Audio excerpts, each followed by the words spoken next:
Hi guys, back with some more balancing chemical equation practice. So now I'm going to be doing a few more examples of slightly more difficult balancing equations.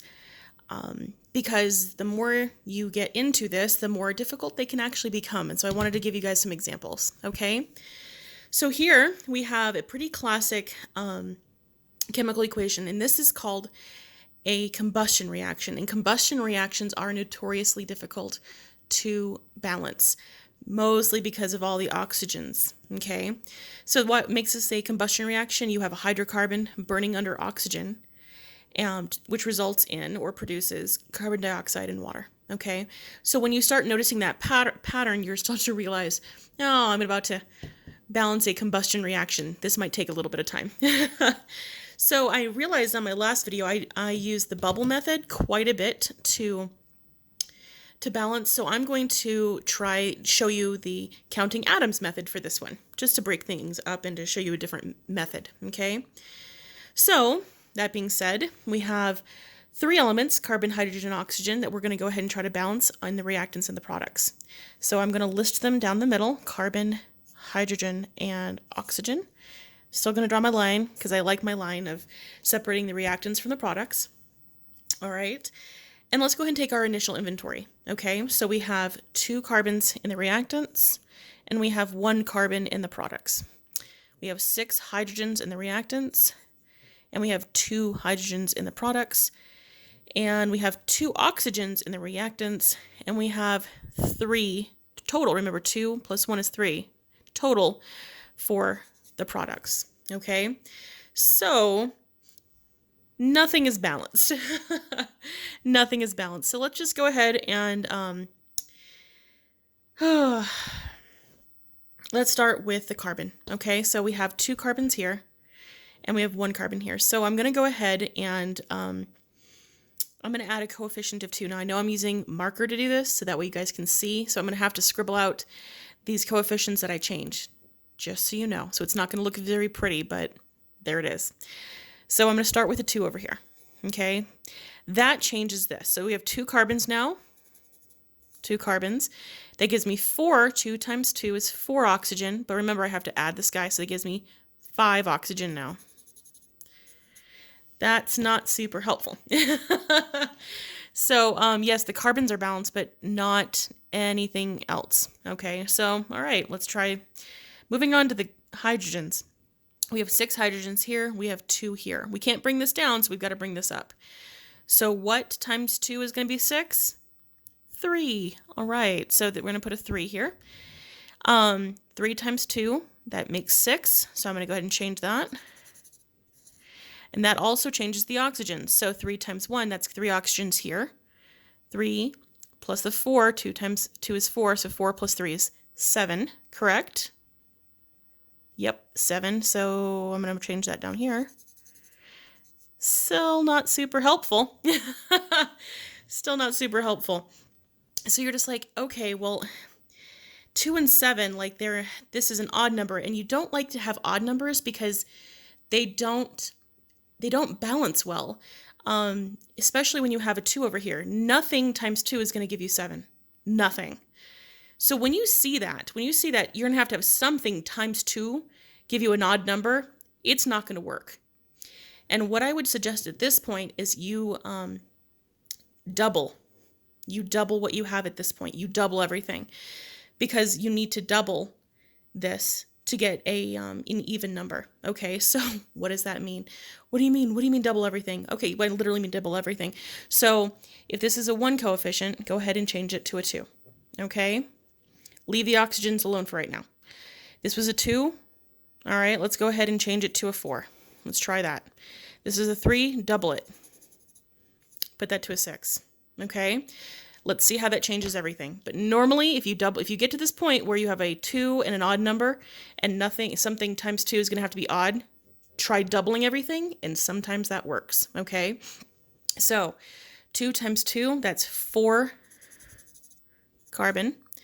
2 times 6 is 12 hydrogen. All right. We're leaving oxygen alone for right now. We're hoping it works in the end. 4 times 1, that's 4 carbon. All right, so carbon is still okay. It should have stayed okay. And then 6 times 2 is 12 hydrogen, so that's good. All right, so carbons are 4 and 4, hydrogens are 12 and 12. That's good so far. So let's look at the oxygen. So 4 times 2, that's 8 oxygen.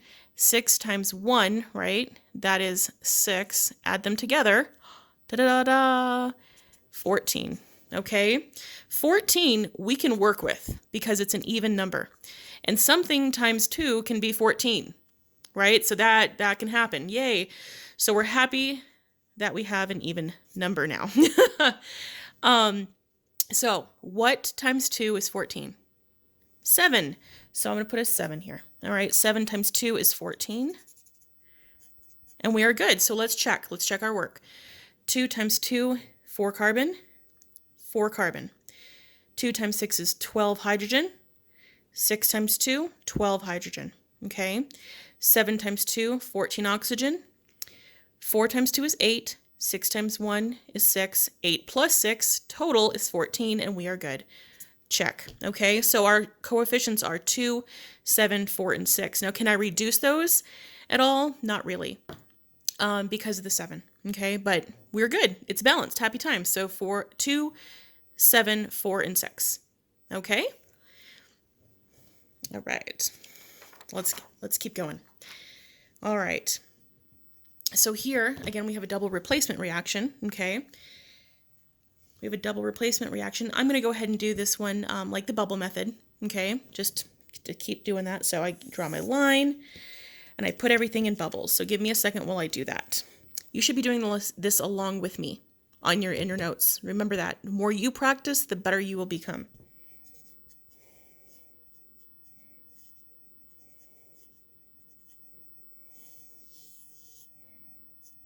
And remember, you want to be neat.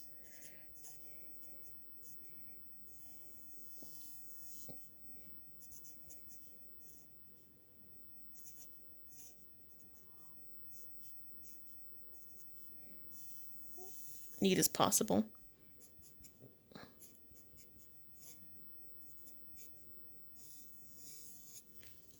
All right, so let's go ahead and start off with aluminum. There's 1 aluminum in the reactants. There's 2 in the products. Okay, so I'm going to bring this one up. So I'm going to copy and paste that whole compound. Copy and paste the whole thing.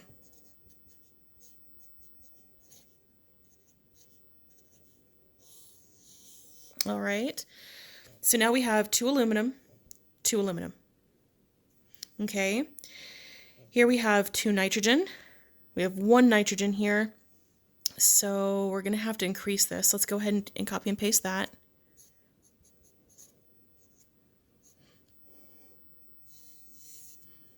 All right. 2 nitrogen, 2 nitrogen. Now, how many oxygens do we have? Okay, you know what? Let's put off oxygen for the last because we have a ton of them. Let's just go ahead and leave that alone for right now. So here we have 2 hydrogen. We have 2 hydrogen. So far so good.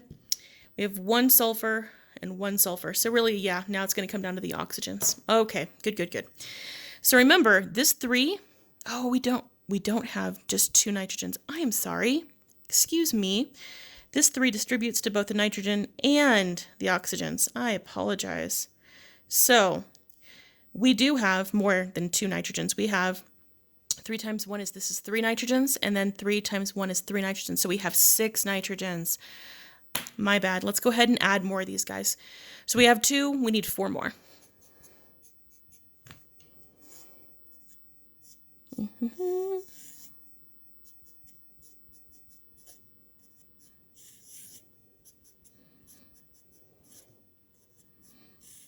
Is that 6? 1, 2, 3, 4, 5. Nope, one more. There we go. Okay. 6 nitrogens, 3 6 nitrogens, 1, 2, 3, 4, 5, 6. Okay, so we got enough nitrogens now. Okay, the hydrogens are not okay because we have 1, 2, 3, 4, 5, 6. We only have 2. So we need to copy and paste this 2 more times. So H2SO4. Okay, so 2, 4, 6 hydrogen. 1, 2, 3, 4, 5, 6. Okay. All right, so we got enough nitrogen, we got enough aluminum, nitrogen, and hydrogens. Okay. And now let's look at the sulfurs. We have 1, 2, 3 sulfurs. We do have 3 sulfurs because this 3 distributes, remember? This 3 distributes to both the sulfur and the oxygen. It does not go to the aluminum, only this 2 refers to the aluminum. This 3 does distribute to the sulfur. So we have 3 sulfurs. 3 times 1 is 3 sulfurs. Okay, so everything else is balanced. Let's check the oxygens. Okay, so let's use a different color. So over here, 3 times 3, that's 9 oxygens. 3 times 3 is 9 oxygens. So here we have 18 oxygens, okay? And then 4, 8, 12, this is 12 oxygens. We're going to add those together. 18 plus 12 is 30. 30 oxygens, that's a lot of oxygen. Okay, let's see if this side will be okay. So we can distribute this 3 times 4, that's going to be 12 oxygens. And then we have 3, 6, 9, 12, 15, 18 oxygens here. Happy times. Add these 2 together, we have 30 oxygens. Yay! So let's go ahead and check it. 2 aluminum, 2 aluminum. 3, 6 nitrogen. 1, 2, 3, 4, 5, 6 nitrogen. 2, 4, 6 hydrogen. 1, 2, 3, 4, 5, 6 hydrogen. 1, 2, 3 sulfur. 3 distributed sulfur. Okay? And again, the oxygens, that's 9 oxygens. 3 times 3 is 9. 9 and 9 is 18. 4, 8, 12 oxygens. That adds up to 30. 3 times 4 oxygens, 12. 3, 6, 9. 12, 15, 18 oxygens. 18 plus 12 again is 30. So we are good. Yay! So now we count our bubbles, okay? 2 bubbles, 3, 1, and then 6. And is this our lowest ratio for our coefficients? Yeah, because you have that 1, you can't go lower. So 2, 3, 1, 6. There you go. All right. So you guys may recognize this equation if you've had some biology. This is the burning of glucose, that's our glucose with oxygen to create carbon dioxide and water. Hooray! Again, this is challenging because look at all of the oxygen separated, okay? So I'm going to do a counting atoms method just to break it up, okay? So we have three elements. We have oxygen, we have carbon, and we have hydrogen, okay? Let's take our initial inventory. So oxygen, we have 6 plus 2, that's 8, okay? 2 plus 1 is 3, and we never like that. When you see an odd number, it means you're going to have to do some fancy footwork, okay? So odd numbers they're not good. That's not good in balancing. All right, so let's look at carbon. There are 6 carbons here. There is 1 carbon here. There's 12 hydrogen here. There are 2 hydrogens there, okay? So wildly not balanced, okay? So let's save oxygen for the last. We never want to start with oxygen, okay? Let's start with carbon. We have 6 here. We only have 1 here. Let's go ahead and put 6, okay? So that gives us 6. 6 times 1, that's 6 carbon, okay? That does change our oxygen. So 6 times 2 is 12. 12 plus 1, that is 13. Oh, wrong one. Oopsies. 13. Again, an odd number. I don't love it. So something's going to have to happen to this singular oxygen over here to make this even. Okay, so we are good on carbons. Let's go ahead and look at the hydrogens. There's 12 here. There's only 2 here. So what times 2 will give me 12, the one I want? 6. So let's put a 6 here. 6 times 2, that is 12. 12. All right, so the carbons and the hydrogens are okay. All right. Well, yeah, well, that does change the oxygen over here too. So I'm sorry. So 6 times 2 is 12. And plus the 6 new oxygen. Awesome. So that gives me 18. Yay. That's even. That gives me hope. That's good. So let's go. We have to do something over here. I don't want to add any more glucose. If I increase this number, then I have to increase these numbers a lot. So we really need to play around with this oxygen gas molecule right here and change that coefficient. We know that we already have, oh, I'm sorry, why does it say 6? I'm sorry. This is, oh no, it says 8 because of this. Oh, goodness gracious, I just lost my train of thought. I'm sorry, guys. And my cat wants to come and help us solve chemical equations, apparently. Venus. Okay, so we have 6 here, and we know we need 18. Okay, so 18 minus 6 is 12. Okay, so what times 2 is 12? 6. So 6 times 2, that gives me 12. I get 6 from here. That gives me 18. Happy times. Yay, 18. So that balances. So let's check our work. Okay. So oxygens, we have 6 times 2 is 12, plus the 6 over here, that's 18. Over here we have 6 oxygens, and 6 times 2 is 12. That's 18. Excellent. So that checks. We have 6 carbons. We have 6 carbons. We have 12 hydrogen. We have 6 times 2, 12 hydrogen. We are good, guys. That's it. So it's 6, 1, 6, 6. Now remember, you don't have to put the 1 because it's implied. I'm just showing you. Can I reduce this further? No. I have a 1 in there. It can't go further down. All right. All right, let's go ahead and do one more just for the heck of it. All right. So here we have a combination reaction. It's called synthesis because you're adding these two things together to make one thing. Okay, so let's go ahead and let's do another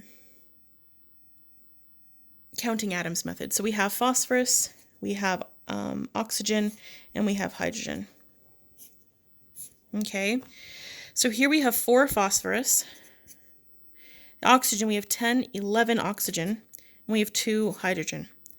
Here we have 3 hydrogen, 1 phosphorus, 4 oxygen. Great. Okay. All right. So let's go ahead and let's work with the phosphorus first. So we have 4 here. We can't reduce that. So let's go ahead and put 4 here. All right. And see how that plays out. So that gives me 4 phosphorus for sure. So now we are good. Okay. So 4 times 1 is 4 phosphorus, but it changes everything else. So 4 times 3, that is 12 hydrogen. So I'm going to go ahead and do this. And 4 times 4, that gives me 16 oxygen. Okay, all right, let's try to balance the hydrogens. Always leave the oxygens for last, because sometimes they just kind of work out, okay? So we have two hydrogens here. So what times 2 is going to give me 12? 6. 6 times 2, that gives me 12. 12, all right? That's going to change the oxygens as well. So 6 times 1, that's 6. So I'm going to have 6 oxygens here, plus this 10. That gives me, yay, 16. All right. So 16 oxygens. Oh, I think we did it. So let's try this again. 4 phosphorus, 4 phosphorus. Oxygens, we have 10 plus the 6, that's 16. There's 16. 4 times 4 is 16, so these check. And for hydrogen, 6 times 2, that's 12. 4 times 3, that's 12. This checks. Yay, so this is 1, 6, 4. Again, you can't reduce that because of the 1. All right, so I'm going to cut it off here for right now, guys. Hopefully this gave you some more solidification in your understanding of how to balance chemical equations. So these are slightly hard.